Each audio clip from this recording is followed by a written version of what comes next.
Hello, my name's Jenny and this is my thought for today.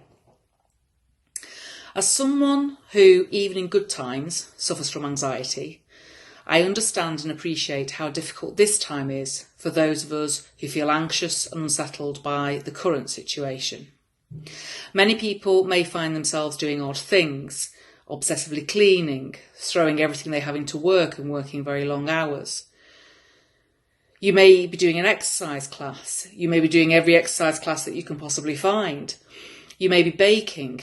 You may be finding it hard just to get out of bed. Whatever you found yourself doing, remember God is doing it with you. And that whilst we were never promised a life without suffering, God is with us always. We are told to cast our anxieties on him. In Philippians 4, verse 6 and 7, Paul says, "Do not be anxious about anything, but in every situation, by prayer and petition, with thanksgiving, present your requests to God, and the peace of God, which transcends all understanding, will guard your hearts and your minds in Christ Jesus." One of my favourite verses in the Bible comes from Joshua 1. It's a well-known verse and many people turn to it in times of fear and anxiety. A friend of mine had it written out and framed for me. It's Joshua 1 verse 9. "Have I not commanded you? Be strong and courageous. Do not be afraid. Do not be discouraged. For the Lord your God will be with you wherever you go."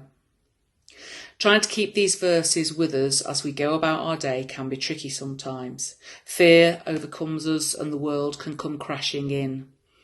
That's why it's so important to spend some time every day talking to God, laying our fears and anxieties and prayers at his feet and reading his word.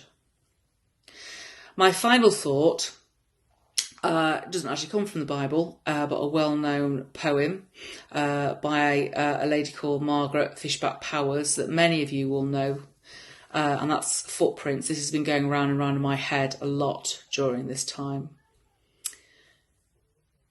"One night I dreamed a dream.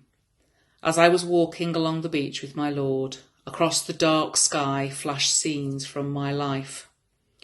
For each scene, I noticed two sets of footprints in the sand, one belonging to me and one to my Lord. After the last scene of my life flashed before me, I looked back at the footprints in the sand. I noticed that at many times along the path of my life, especially at the very lowest and saddest times, there was only one set of footprints. I don't understand why, when I needed you the most, you would leave me."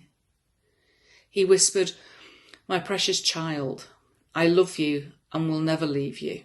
Never, ever, during your trials and testings. When you only saw one set of footprints, it was then that I carried you."